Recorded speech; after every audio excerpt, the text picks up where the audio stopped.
자, 그 밑에 빈칸 쪽에다가 우리 좀 한 가지를 좀 이 시점에서 정리를 한번 하려고 그래요. 그게 바로 뭐냐면 요한복음에 보면 나오는 7가지 기적이 있고요. 요한복음에 보면 7가지 예수님이 말씀하신 나는 땡땡땡이다 이게 있어요. 이제 요거를 정리를 해볼 거예요. 그래서 한번 써볼까요? 이제 이렇게 칸 되는 대로 쭉 넓혀서 쓰시면 돼요. 요한복음에 나오는 7가지 기적이 있어요. 7가지 기적. 첫 번째는 물이 포도주로 변하는 거죠. 가나 혼인잔치라 그러죠. 가나 혼인잔치의 기적이 있습니다. 가나 혼인잔치. 요거는 몇 장이냐면 요한복음 2장 1절부터 11절까지가 7가지 기적이에요. 첫 번째고요. 두 번째 기적은 왕의 신하 아들을 고치는 거예요. 자, 4장 요한복음 4장 46절에서 54절까지 말씀이 왕의 신하의 아들을 고치시는 그런 기적이 나옵니다. 세 번째 기적은 어떤 기적이냐 하면 38년 된 병자를 고치신 거예요. 정말 가슴 아픈 일이었죠. 이 38년 된 병자 고친 것은. 왜냐하면 이 첫 번째 배신자이기 때문에 그렇죠. 요한복음 5장에 나옵니다. 1절부터 15절까지. 그리고 기적의 가장 중앙에 있는 하이라이트 기적은 뭐였냐 하면 오병이어의 기적입니다. 오병이어. 자, 요한복음 6장에 나오죠. 6장 1절에서 15절까지. 자, 그리고 다섯 번째 기적은 오병이어 이후에 예수님이 물러가셨다가 무리를 걸으시는 거예요.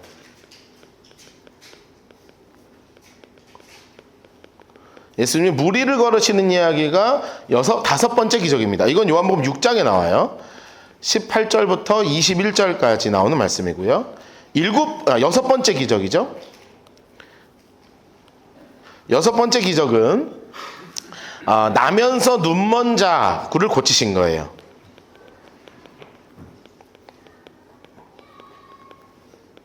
나면서 눈먼 자를 고치신 겁니다. 이게 9장 1절부터 12절까지입니다. 자, 그리고 일곱 번째, 오늘 우리가 배우게 된, 이제 이번 주, 다음 주 함께 볼 텐데, 그 유명한 죽은 나사로의 부활입니다.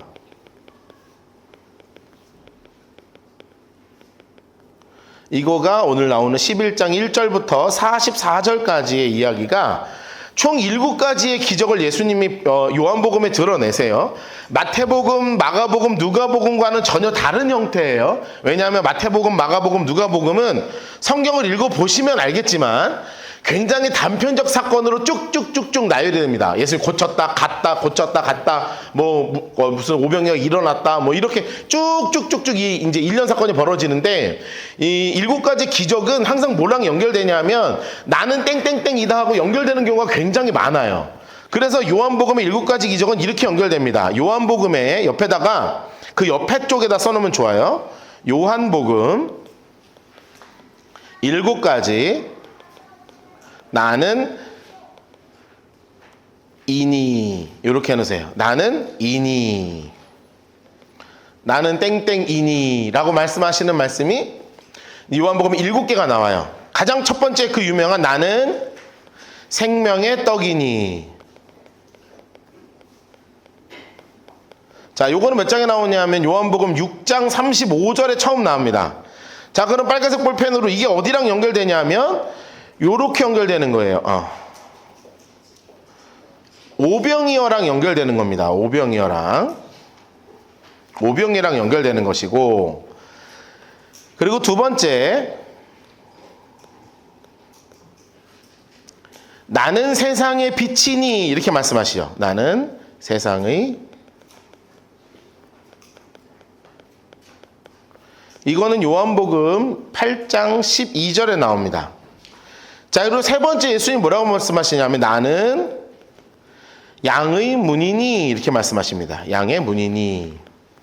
이거는 요한복음 10장 9절에 나오고 연결해서 나는 선한 목자니. 이거는 요한복음 10장 11절에 나오죠. 그래서 요 말씀은 나면서 눈먼 자를 고치시는 사건과 더불어서 이렇게 연결됩니다. 자, 예수님이 나면서 눈먼 자를 고친 이후에 나는 양의 문이다. 나는 선한 목자다. 자, 그리고 다섯 번째 뭐라고 말씀하시냐면 나는, 오늘은 이제 공부하게 될 내용입니다. 나는 부활이요 생명이니, 이렇게 나오는 거예요. 이것은 요한복음 11장 25절 말씀입니다. 자, 이 말씀은 누구 사건과 연결되냐 하면 죽은 나사로가 부활하는 사건과 연결되는 거예요. 그리고 여섯 번째, 주님이 이제 앞으로 우리가 공부하게 될 텐데 나는 길이요 진리요 생명이니, 이렇게 말씀하십니다. 요한복음 14장 6절에서 말씀하세요. 14장 6절. 자, 일곱 번째, 마지막으로 주님께서 말씀하시는 건 나는 참 포도나무요, 이렇게 말씀하십니다. 요한복음 15장 1절 말씀이에요.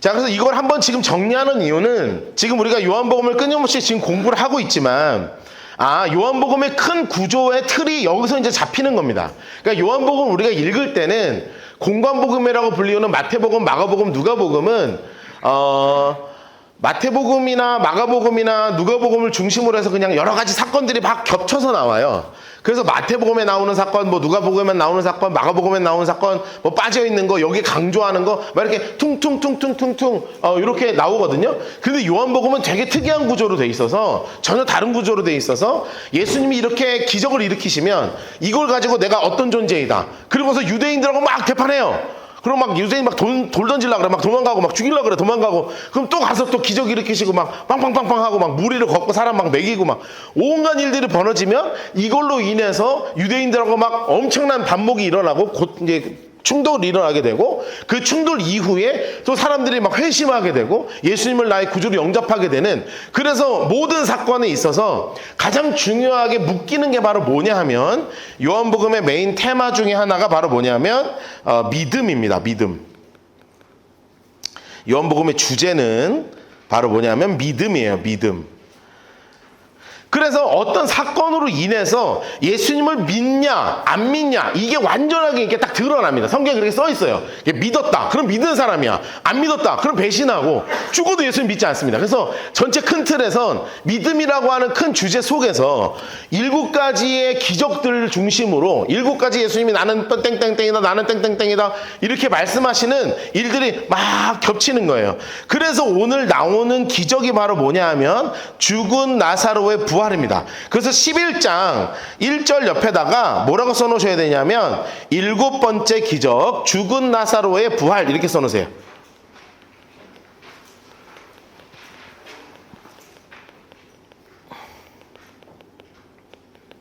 그리고 나서 노란색 색연필 같은 걸로 이렇게 소제목처럼 이렇게 해놓으시는 겁니다.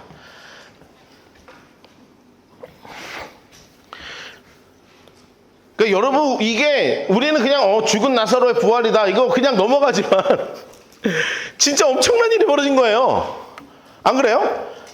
얘가 아파서 죽었다가 살았어요. 이거 죽었다 사는 사람 본 적 있어요? 아직 없죠? 앞으로도 없을걸요?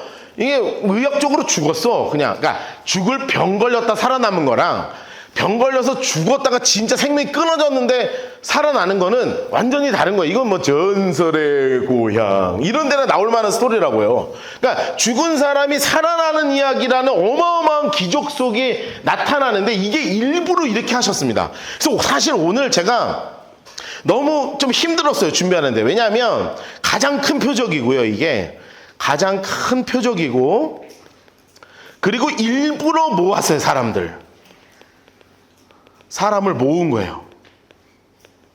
사람을 일부러 모아가지고 이해할 수 없는 일들이 막 벌어집니다.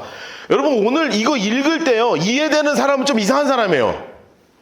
오늘 1절부터 27절까지 읽는데 이해되는 게 하나도 없습니다. 제가요, 아무리 뒤져봐도 제 인간적인 머리로서는 이해되는 게 하나도 없어요. 왜냐하면 이해될 만한 행동을 해야지. 이해될 만한 행동을 하나도 안 해요, 예수님이. 그래서 제가 어제도 우리 아내한테도 내가 진짜 뭐라 했다고요. 뭐라고 했냐면 너무했다. 이거 너무 힘들다. 이거 함부로 하는 게 아니었다. 요한복음. 내가 괜히 했다. 이거는 한 10년 있다 할 걸. 내가 좀 더 내공이 쌓인 다음에 할 걸. 이게 너무 어렵다. 막 진짜 이번 주 내내 고를 싸매고 있었어요. 사실 아무한테도 얘기 안 했지만 혼자 저기 틀어박혀 앉아갖고 성경 읽고 주석 보고 성경 읽고 주석 보고 모르겠는 거야. 왜 그러는지. 그냥 모르는 거 얘기할 거예요. 알았죠? 그냥 알아서 들어요. 에? 알았죠? 나는 하여튼 내가 이해한 만큼만 얘기할 테니까. 그리고 내 말이 정답은 아닙니다. 그런데 아무리 생각해도 너무 어려워, 이 본문이. 왜냐하면 인간적으로 이해가 안 돼요. 잘 보세요. 어떤 병자가 있으니, 자, 어떤 병자, 인물 색깔 해놓으세요. 어떤 병자가 누구냐면 나사로예요, 나사로. 빨간색 본패를 연결해 놓으시라고요. 어떤 병자는 나사로예요. 그런데 이 나사로는 이 어떤 집이냐 하면 마리아, 그리고 자매 마르다, 그리고 아주 가까운 마을이 어디냐면 베다니에 있어요. 베다니. 자, 마리아랑 마르다, 그리고 베다니에 있어요. 그럼 베다니가 어딘 줄 아세요? 제가 그래서 여러분 모를 줄 알고 들어오세요. 모를 줄 알고요. 지도 준비해 왔어요. 자, 보세요. 이거 현재 예루살렘 지도입니다. 옛날 지도 아니고 현재 예루살렘 지도예요. 자, 보시면 여기 뭐라고 써 있어요? 올드시티 이렇게 돼 있죠. 그쵸? 올드시티가 옛날 성이에요. 예루살렘 성. 여기 안에서 여기가 베단이에요. 베단이 위치가. 자, 그럼 여기 몇 분 써 있어요? 14km. 그렇죠? 그러면 차로 33분 써 있는데 여기 보면 여기 왔다 가죠. 도로가 없으니까 요거 한 2km 빠지고요. 여기 돌아가는 거 2km 빠지면 실제 거리가 몇 킬로밖에 안 되냐면 길로 10km밖에 안 돼요. 10km밖에 안 돼. 그러면은 생각해봐요. 10km면 그냥 건장한 군인이 몇 시간이면 걸어가는 줄 알아요? 2시간 한 반 언더면 다 끝나갑니다. 그리고 저 같은 마라토너는 1시간이면 뛰어가요. 여러분 안 믿으시겠지만 이 몸에 어떻게 뛰냐 싶지만 제가 올해 10km 완주한 사람이라니까요. 기분 나쁘냐, 성현아? 너 그런 자세로 너 따위가 뛰냐 뭐 이런 자세로 날 쳐다볼 거야? 그러니까 이 10km니까 그냥 뛰면 뛰는 거리예요. 저 같은 사람은 뛸 수 있습니다. 물론 지금 제가 수영하느라고 요즘 안 뛰어갖고 자신이 좀 없어지긴 했지만 다시 연습하면 뛸 수 있거든요.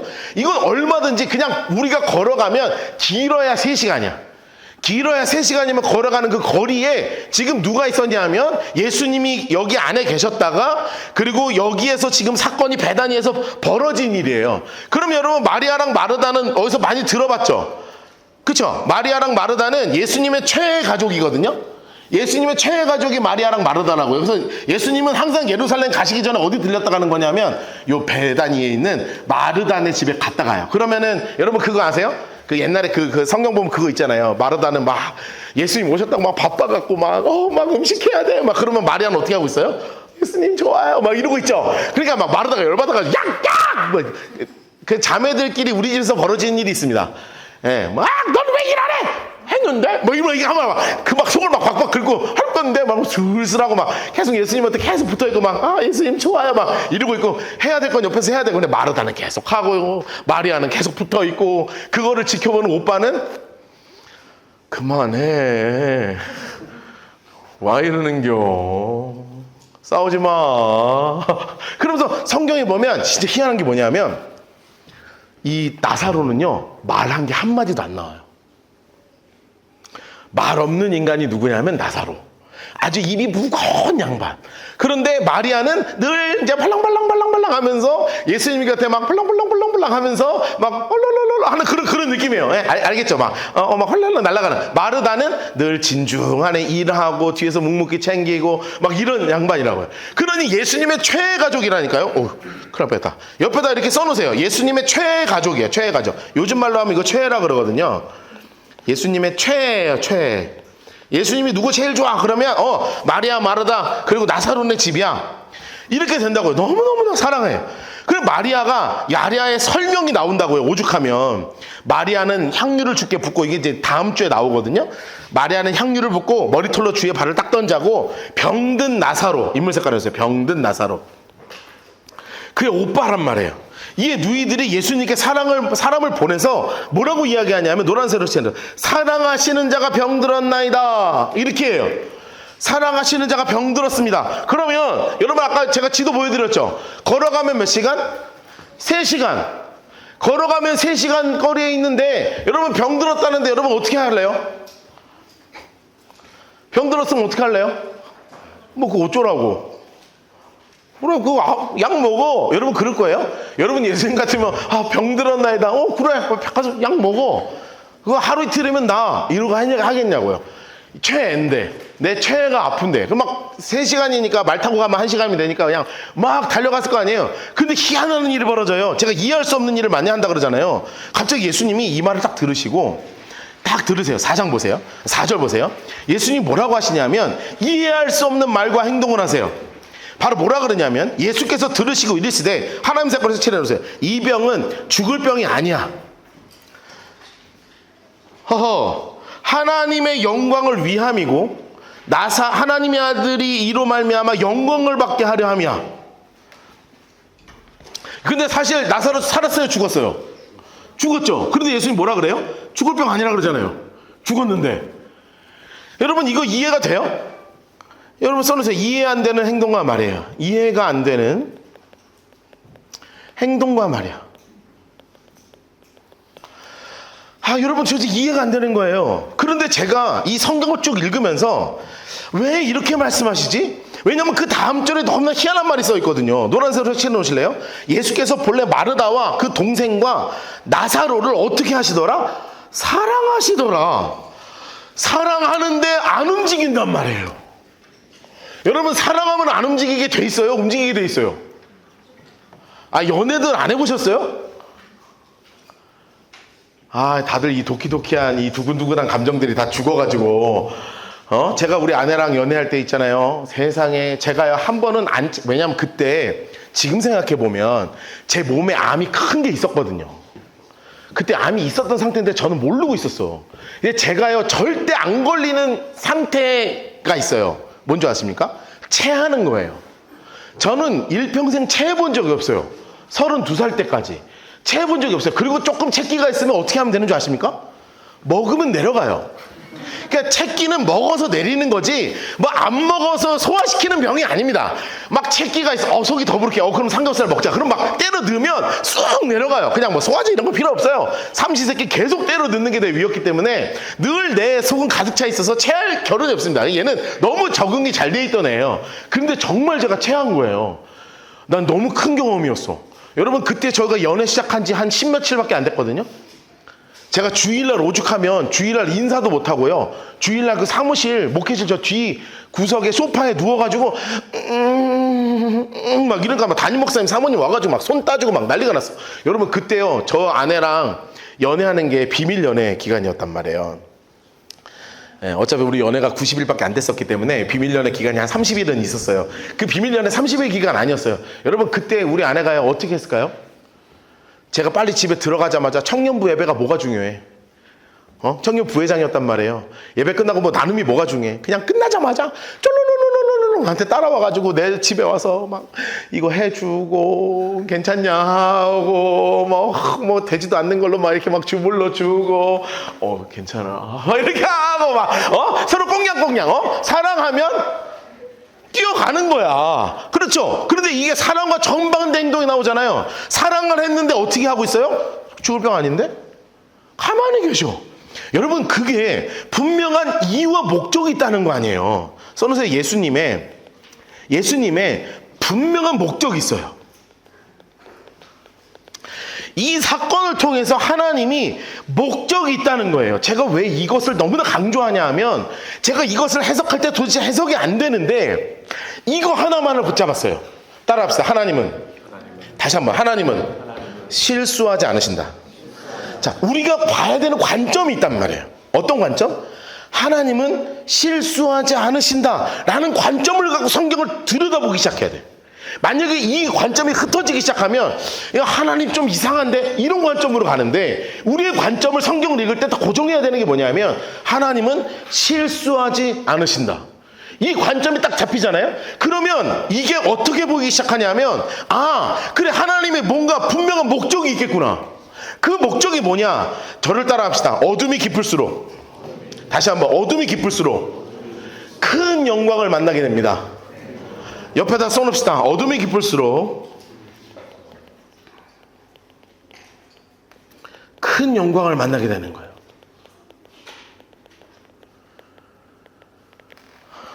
여러분, 하나님이 지금 예수님께서 보여주고 싶으신 게 있는 거예요. 보여주고 싶으신 게, 여러분, 어둠이 깊을수록 큰 영광을 만나게 되는데 너무나 이상한 행동을 예수님이 계속하세요. 나사로가 병들었다 함을 듣고 계시던 곳에서 며칠을 더 있어요. 초록색을 하면서 이틀을 가만히 있어요. 와, 여러분, 제가 이걸 읽을 때 이해가 안 되는 거예요. 왜 이틀을 더 있지? 왜 이틀을 더 있지?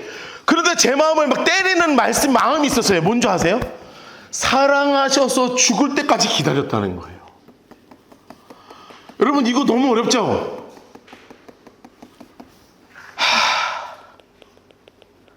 사랑하셔서 죽을 때까지 기다리셨어요.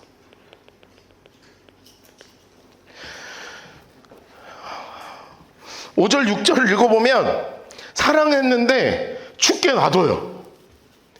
너무너무나 사랑해서 너무너무나 고통스러운 자리를 보내시는 거야. 여러분, 아픈 거가요, 인간이 우리가 고통이 내 삶에서 이 정도면 너무 고통스럽다 하는 바닥이 있거든요. 근데 조금만 더 지나면요, 무슨 일이 벌어지냐면 이게 바닥이 아닌 걸 깨닫게 돼요. 지하 1층이 있어. 이거보다 더 어려울 수 있다고? 그런데 있잖아요, 더 놀라운 건 뭔지 알아요? 이게 바닥이 아니었다는 거예요. 더 깊은 바닥이 있어요. 그래서 내 삶에 도대체 어디까지 하나님 바닥으로 나를 쳐내릴 거예요. 나는 이런 막 어떻게 감당할 수 없는 아픔이 우리에게 찾아올 때가 있어요. 그런데 지금 마리아랑 마르다가 그랬거든요. 며칠 전에 예수님한테 갔어. 내 친구가 예수님을 만났어. 당신이 사랑하는 나사로가 죽을 것 같아요. 오빠가 지금 내가 웬만하면 사람 안 보냈는데 진짜 아파요. 예수님 좀 와주면 안 돼요? 예수님 와서 손 한번 이렇게 잡아주고 안수해 주시면 우리 오빠 날 거 아니에요. 그런데 하루가 지났는데 오빠가 진짜 숨을 안 쉬고 의식이 잃어가는 거예요. 숨을 막 그동안 쉬었는데 지금 숨을 못 쉬어요. 막 껄떡껄떡 돼요. 예수님이 지금이라도 와야 돼. 마지막이야. 왜냐하면 여기서 한껏 이렇게 넘어가면 오빠 숨이 멈추게 생겼거든요. 오빠가요, 그 다음날 됐는데 숨을 멈춰버리는 거예요. 여기가 바닥인 줄 알았는데 그 바닥이 있고 그 바닥이 끝인 줄 알았는데 그 바닥 밑으로 들어가는 거예요. 근데 궁금해 죽겠는 거예요. 왜 그러지? 근데 제가 해석이 안 되는 거예요. 그런데 제가 분명하게 관점을 잡았다 그랬잖아요. 하나님은 실수하지 않으신다고요. 그러면 당연한 귀결로 뭐가 되냐면, 그래서 제가 오늘 설교 너무 어렵다고 하는 거예요. 여러분, 어느 목사가 이런 설교하는 걸 행복해 하겠어요? 여러분, 더 높은 형태로 하나님이 여러분의 삶을 더 좋은 곳으로 이끌어 가신다고 말해야 다 행복할 거 아니에요. 지금 다 심각하잖아요. 나도 심각하고 막 눈물 날라 그러고 막 그런단 말이에요. 별로 안 좋아. 지금 분위기 막 웃어야지 좋은데 너무 힘들어요. 왜 그런지 아세요? 하나님이 우리를 사랑하면 죽을 때까지 놔두신다는 거예요. 왜냐하면 그 안에서 더 놀라운 하나님의 일들을 경험하게 하시려. 나는 여러분이 그렇게 안 살았으면 참 좋겠거든요. 난 여러분들이 그냥 막 행복하게만 살았으면 좋겠어. 그래서 우리 교회 올 때 목사님 이번 주 너무너무 행복했어요 막 이랬으면 좋겠어. 난 진짜 그랬으면 좋겠거든요. 근데 진짜 여러분들의 삶을 이렇게 얘기를 하나하나 들어보면 여기가 바닥이겠지 하고 기도하잖아요. 그 다음 주에 나를 찾아오는데 바닥이 하나 더 있어. 끝인 줄 알았어. 근데 완전히 밑에 깔아가지고, 그리고 하나님의 뜻을 이해를 못하는 거예요. 저도 이해가 안 돼요. 사랑하면 만사를 제쳐주고 뛰어오셔야 되는데 사랑하셔서 우리 주님이 죽을 때까지 기다렸어요. 여러분, 이해할 수 있으면 과학이에요. 그렇죠? 이해할 수 있으면 과학이에요. 근데 이해할 수 없어서 믿음이자 신앙이에요. 이 죽을 때까지 기다리신 하나님의 사랑을 우리가 어떻게 이해해요? 우리는 이해가 안 돼요. 우리가 이해하고 싶은 하나님은 어떤 하나님인 줄 알아요? 내 수렁에서 즉각 건져주신 하나님, 심지어 수렁에도 안 들어가게 하신 하나님. 그게 우리가 그렇게 바라잖아요. 하나님, 나 이 정도였으면 그만했으면 좋겠잖아요. 그런데 하나님은요, 사랑하셔서 어떻게 하시냐면 죽을 때까지 기다리신다는 거예요. 그러니 우리가 그것을 바라보면 믿음이 어떻게 돼요? 믿음이 약해지죠. 그냥 하나님 안 믿었으면 좋겠고, 어차피 믿어도 고난이고 안 믿어도 고난이면 안 믿는다 내가. 어차피 이 고난 계속 당할 거면 교회 안 다닌다 내가.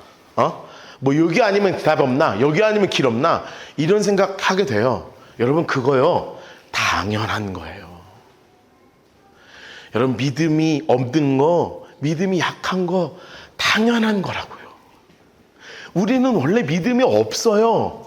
그게 우리에게 복음이자 희망이에요. 나에게는 믿음이 없는 게 맞아요. 그래서 예수님이 이 땅에 오신 거예요.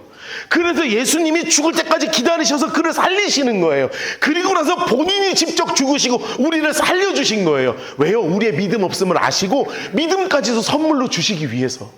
에베소서에서는 끊임없이 선물이 있다고 이야기해요. 구원도 선물이고요, 은혜도 선물이고요, 믿음도 선물이라는 거예요. 사랑하는 성도 여러분, 믿음을 선물로 받는 우리가 되기를 주님으로 축복합니다. 때론 우리 믿음이 없음이 드러나요. 여러분, 아직 바닥 안 가본 사람들은요 그런 얘기 할 거 없다고요. 이제 바닥 찾아온다고. 내가 예언한다. 진짜 바닥 찾아와요. 근데 이게 바닥이 아닌 가능성이 1000%입니다. 지하 몇 층까지 들어가지, 막 이렇게 들어가요. 여러분, 그때요 기억하시라고 이 말씀을요. 나를 사랑하셔서 지금 보내고 계시는구나. 하나님, 나에게 믿음을 선물로 주십시오. 여러분, 이 기도가 우리에게 있기를 주님의 이름으로 소망합니다. 여러분, 연약함을 가지고 기도하십시오. 7절부터 11절 말씀을 봅시다. 주님께서 뭐라고 말씀하시냐면, 이틀을 더 있어. 근데 또 이상한 말을 해요. 그 후에 제자들에게 뭐라고 하시냐면, 유대로 다시 가자. 장수 색깔을 보세요. 유대로 가재요. 유대로. 여러분, 원래 어디로 가셔야 돼요? 지금 베다니로 안 가요.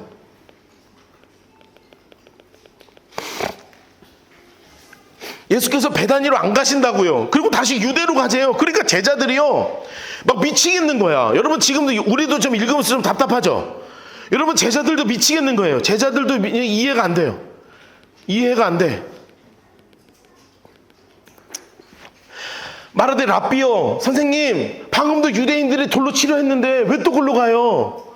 그래 예수님 뭐라고 말씀하시냐면, 낮이 12시간이 아니냐, 사람이 낮에 다니면 세상의 빛을 보니까 실족하지 않는데 밤에 다니면 빛이 그 안에 없는 거로 실족해. 여러분, 이 말은요 제가 이해가 안 돼요. 내가 듣고 싶은 이야기랑 우리가 듣고 싶은 얘기가 전혀 달라. 여러분, 이 말이 무슨 뜻인 줄 아세요? 생명은 나에게 있다는 뜻이거든요.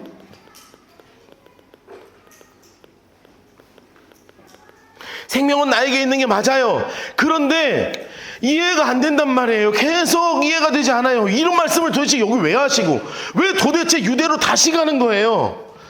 여러분, 제가 이거를 붙잡고 실험하는 거예요. 하나님, 도대체 왜 가십니까? 도대체 왜 베다니로 유대로? 하나님, 왜 도대체 낮은 12시간인 너무나 당연한 이야기를, 당연히 밝으니까 누가 여기서 넘어지겠어. 어두우니까 넘어지지. 왜 너무나 당연한 이야기를 하실까? 나 이해가 안 돼요. 그런데 성경을 연구하다가 하나님이 제 마음을 탁 이렇게 두드리셨어요. 저를 한번 따라 하실래요? 이해가 되지 않아서 감사합니다. 다시요. 어떻게 되세요? 이해가 되지 않아서 감사하더라고요. 쓰셔도 돼요. 이해가 되지 않아서 감사한 거예요.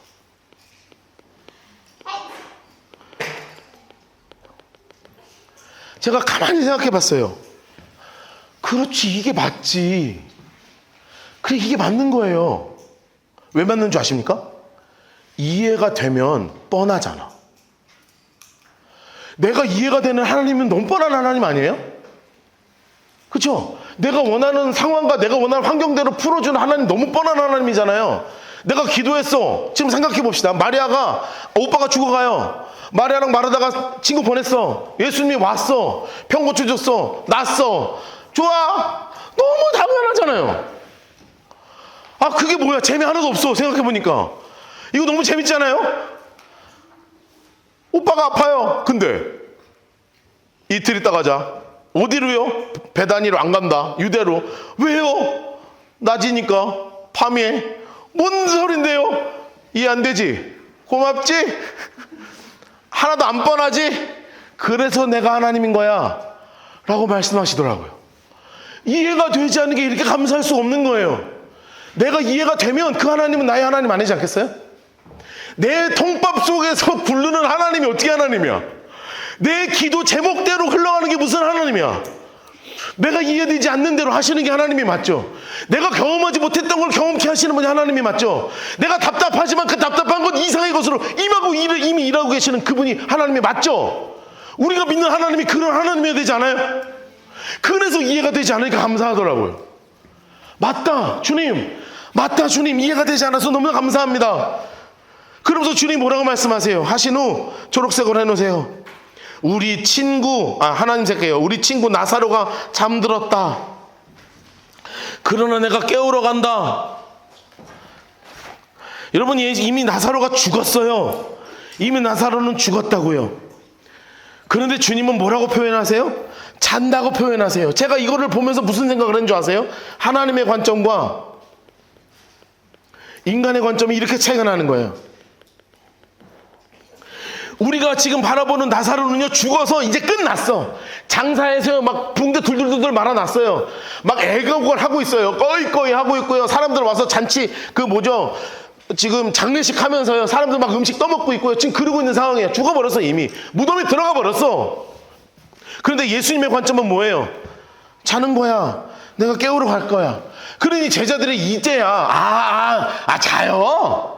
그럼 낫겠네. 그 감기도요, 아프면 차 한 잔 푹 자고, 콩나물국에 고춧가루 딱 넣어갖고 한 잔 딱 하고 나면 그거 낫는 거잖아요. 오케이. 됐네. 제자들은 여전히 이해가 안 되죠? 여전히 이해가 안 돼요. 주여, 잠들면 낫겠나이다. 못 알아듣고 앉았어, 지금. 주여, 잠들면 낫겠나이다. 여러분, 이게 누구의 관점이에요? 이게 인간의 관점이라고요. 그런데 하나님의 관점은 뭐예요?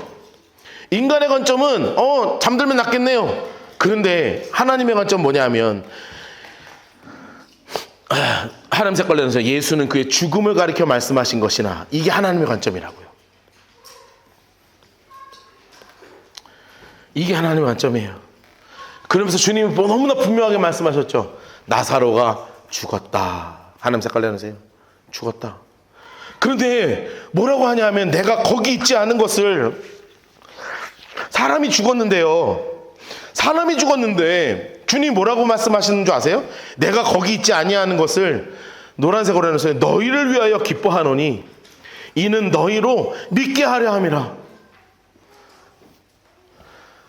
와, 진짜 너무했다. 그쵸? 예수님한테 이런 말씀은 좀 안 되잖아요. 그쵸? 에? 여러분, 내가 죽었는데 여러분끼리 우린 좋네요. 이렇게 얘기해봐. 우리 안에 막 여기서 우리 애들이랑 아빠 막 이러고 있는데 자기들끼리 막 밥 먹으면서 육개장 먹으면서 우리는 기쁘네. 갔네. 거진 피읍 아니겠습니까? 이 정도면 거진 간 거예요. 이거는 이해 안 되는 끝에 말을 하십니다. 내가 너희를 위해서 기뻐해. 왜냐하면 아까 말씀드렸죠. 목적이 있다고요. 이 기적의 목적이 있어요. 뭐냐면 어둠이 깊을수록 큰 영광의 길을 만나게 되는 그 길로 주님이 인도하시면서 이제 곧 진짜 죽으신단 말이에요. 예수님이. 그런데 내 삶이 여기서 끝나는 것이 아니라 이 죽음 이후에 진짜 부활이 있음을 나사로를 통해서 놀라운 표적으로, 기적이 중요한 게 아니라 어떤 표적을 통해서 죽은 사람이 살아날 수 있다는, 예수님이 사흘 만에 살아날 수 있다는 그 놀라운 진짜 예수님의 부활을 향한 가장 먼저 된 표적으로 이 나사로를 사용하시기 위해서, 그래서 이렇게 말씀하시는 거예요. 너희를 위해서 기뻐한다. 왜? 이것 때문에 너희에게 진짜 믿음이 생길 거야. 그랬더니 정신 못 차리는 애 하나 있어요. 도마라고요. 나중에 도만 따로 정리 한번 하겠습니다. 도마는 뭐라 그러냐면, 우리도 주와 함께 죽자. 거진 정신이 나갔습니다. 그러니까 지금 다들 단체로 제정신이 아닙니다. 단체 제정신이 아니에요. 죽자. 죽긴 뭘 죽어요. 이해가 안 되는 거예요. 여러분, 우리가 이해하는 한계점이 여기에 와 있는 거예요. 기억하십시오. 하나님이, 예수님이 지금 작정하셨어요. 어떤 걸 작정하셨냐면 우리에게 믿음을 주시려고 작정하셨다고. 여러분들이 바닥, 그 아래 바닥, 그 아래 바닥으로 있는 이유는 뭐예요? 믿음 주시려고. 내 믿음의 한계가 얼마인지, 내 믿음이 얼마나 연약한지, 그 가운데서 주님이 얼마나 놀랍게 나와 동행하고 계시는지, 지금도 하나님이 절대 나를 포기하지 않고 절대 나 가만 놔두지 않으신다는 그 놀라운 믿음 갖게 하시려고. 제가 이런 비슷한 이야기를 언젠가 했을 때, 우리 교회 지금은 이제 나오지 않는 한 성도가 저한테 따지듯이 물어보더라고요. 꼭 그래야 돼요? 그래서 제가 뭐라고 그랬는 줄 아세요? 그럼 아니냐? 그랬어요. 여러분, 잘 돼야 믿음 붙잡아요? 고난 가운데 있을 때 붙잡아요? 잘 생각해보라고요. 잘 생각해보라고요. 한국교회가 기도가 너무 약해졌죠? 내년엔 좀 기도에 대한 것을 좀 강조하고 싶어서. 왜 이렇게 약해졌는 줄 알아요? 신앙이 성숙해서 그러기도 해요. 왜냐하면 말씀 중심의 신앙으로 넘어가고 있거든요. 근데 원래 원초적 신앙도 되게 중요한 거예요. 무릎 꿇고 기도하고 간구하고 같이 모여서 중보기도 나누고 함께 뜨겁게 기도하고 적어도 막 30분이든 1시간이든 하나님 앞에 씨름하고, 여러분 그런 시간이 우리의 삶에 필요해요. 그걸 위해서라도 하나님이 여러분들의 삶에 어려움을 주신다고. 그럼 그때 정신 바짝 차리고 주님 앞에 말아서 무릎을 꿇어야 될 거 아니에요. 여러분 그 얘기가 조금 더 집중해서 이야기가 됩니다. 여러분 지금 이 상황이 벌어지는 상황이 벌어졌어요. 이해가 안 돼요. 그런데 이 상황 속에서 무슨 일이 벌어지냐면 모든 사람에게 하나님이 하시는 일이 있어요. 그게 바로 뭔지 아세요? 옆에 써놓으세요. 모든 사람은 다 죽어요. 모든 사람은 전부 다 죽습니다. 여러분 그런데 죽으면서 끝나지 않아요. 모든 죽음은 다 뭘로 끝나게 되냐면 부활로 끝나게 됩니다. 여러분 기억하세요. 우리는 죽음이 끝이 아닙니다. 성경에서 너무나 분명하게 뭐라고 이야기하냐면 죽음 이후에 다시 우리 모든 성도가 아니라 모든 사람이 다 부활한다 그래요. 자, 그런데 어떻게 부활하냐? 이렇게 나뉘는 거예요. 믿는 자가 있어요. 믿는 자가 있고, 그리고 불신자가 있죠. 믿는 자는 어떻게 부활하냐? 영원한 생명 가운데 거하는 거예요.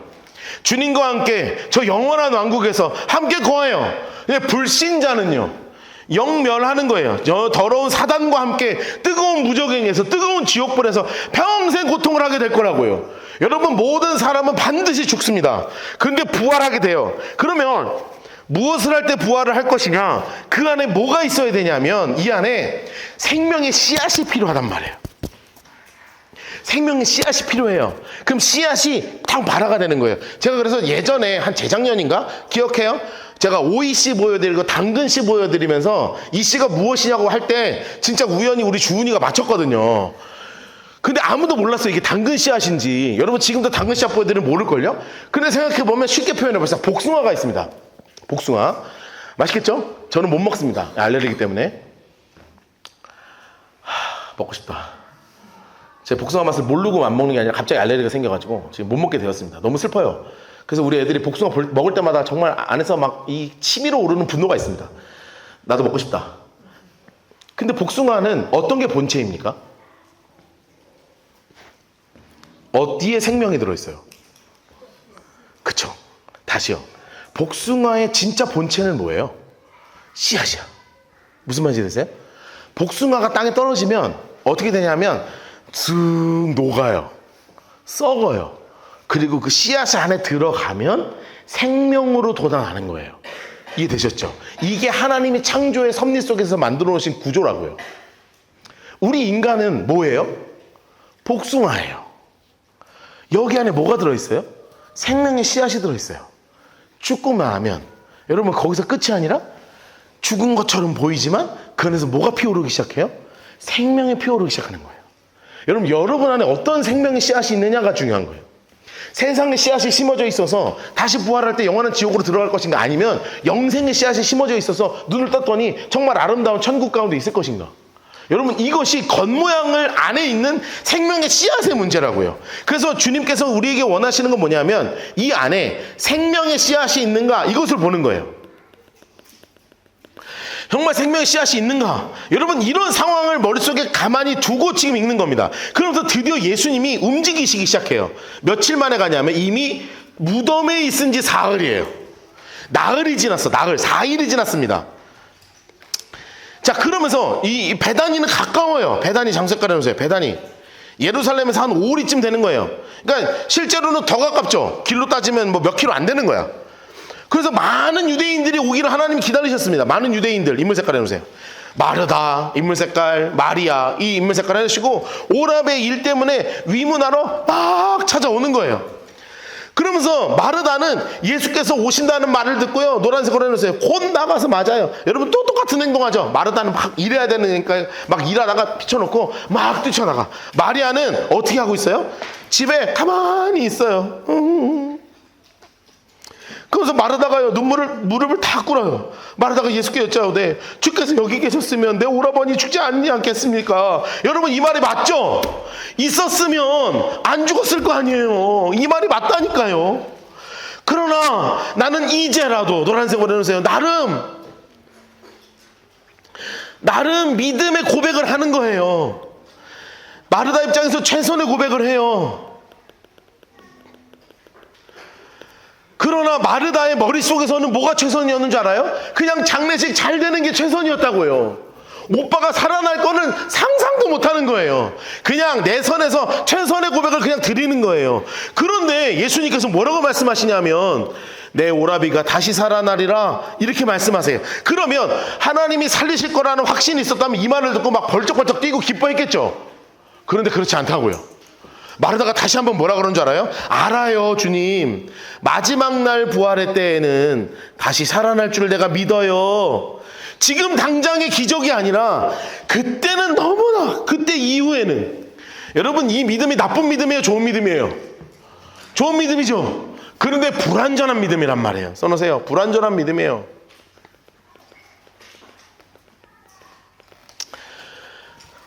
여러분, 그 다음 것 때문에 그래요. 이것을 딱 들으시고요. 예수께서 뭐라고 하시냐? 25절 동그라미 해놓고 별표 하나 쳐놓으세요. 그래서 하나님 색깔로 바꾸셔서 색칠을 하겠습니다. 나는 부활이요 생명이니 나를 믿는 자는 죽어도 살겠고 무릇 살아서 나를 믿는 자는 영원히 죽지 아니하리라. 이것을 내가 믿느냐?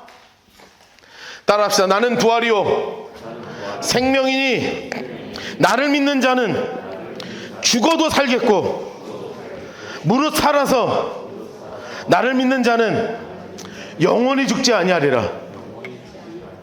여러분, 제가 이 말씀을 들으면서요, 이번 주에 제 가슴을 이렇게 때리는 말이 하나 있었어요.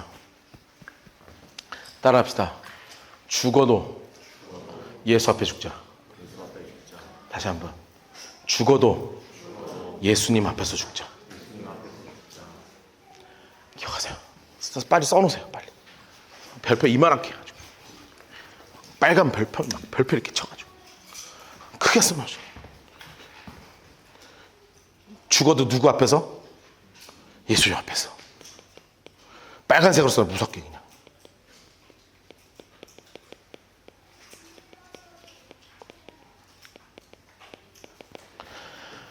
여러분, 진짜 죽음의 위기가 찾아오면 우리 인간이 가장 먼저 하는 게 뭔지 아세요? 원망입니다. 여러분, 저는 너무나 많이 해봤어요. 불났을 때도 제일 먼저 했던 게 뭔지 아세요? 원망이었어요. 네. 저 암 걸린 거 수술 앞에 두고요, 병원에서요, 병원 기도실이 있거든요. 진짜 처참한 곳입니다. 대한민국에서 가장 처참한 기도실은 큰 병원에 있는 기독교 기도실이에요. 안 가봤죠? 가보지 않기를 축복합니다. 가면 진짜 처절합니다. 거기 다 울어요. 다 수술 앞에 둔 사람들이야. 진짜 고통스럽습니다. 거기 앉으면 눈물이 나올 수밖에 없어요. 다 울고 있거든. 다 울고 있어요. 나만 우는 거 아니야. 다 울어. 나도 울고 쟤도 울고 쟤도 울고 쟤도 울고. 쟤는 무슨 병인지 몰라요. 근데 하여튼 다 병원복 입고 앉아갖고 쭉 쳐져갖고 다 울고 있어요. 그런데 그 울 때요, 원망번차 하잖아요. 근데 놀라운 건 누구 앞에서 울고 있어요? 예수님 앞에서 울고 있는 거예요. 여러분, 우린 죽을 위기가, 죽을 상황이 와요. 나사로처럼 도저히 어떻게 할 수 없는 상황이 와요. 여러분, 그때 우리가 어떻게 해야 된다고요? 예수 앞으로 와야 돼. 죽어도 내가 여기서 죽는다. 왜요? 하나님 실수하지 않으신다는 것을 확신하고, 하나님 변치 않으신다는 것을 확신하고, 이 믿음 하나로 주님께서 내 삶에 분명히 이루실 것을 확신하고, 답답하지만, 미칠 것 같지만, 이해 하나도 안 되지만 의지적으로 나와요. 내가 죽어도 예수 앞에 죽는다. 내가 망해도 예수 앞에 망한다. 내가 쓰러져도 예수 앞에 쓰러진다. 십자가 앞에서 쓰러진다. 그런데 그 안에 우리 고백이 뭐예요? 주님은 나의 부활이요 생명이시다. 살아서 믿으면 나 영원히 죽지 않아. 정말 죽지 않아. 나를 믿는 자는 죽어도 살아. 나 지금 죽을 것 같은데 주님 붙잡으면 주님이 나 살리실 것을 확신하고, 다시 따라합시다. 죽어도 예수 앞에서. 다시 한번, 죽어도 예수 앞에서. 이런 기도를 안 했으면 참 좋겠습니다. 그런데 여러분의 삶에 그런 일이 찾아온다면 오늘 이 설교를 꼭 기억해 주십시오. 아니, 설교를 기억하지 마시고 죽은 나사로를 부활시키신 예수님을 기억해 주십시오. 그리고 이 말씀 붙잡고 요한복음 11장 딱 펴놓고 말씀 읽으면서, 기도 안 되면 이 말씀 읽으면서 기도하십시오. 주님, 내가 죽어도 당신 앞에 죽습니다. 나 살리실 거 확신합니다. 우리 가족 살리실 거 확신합니다. 나 안 죽습니다, 주님. 나 예수 앞에 무릎 꿇습니다. 이 기도로 진짜 무릎으로 나아가는 우리가 되기를 주님의 이름으로 축복합니다. 함께 기도합시다.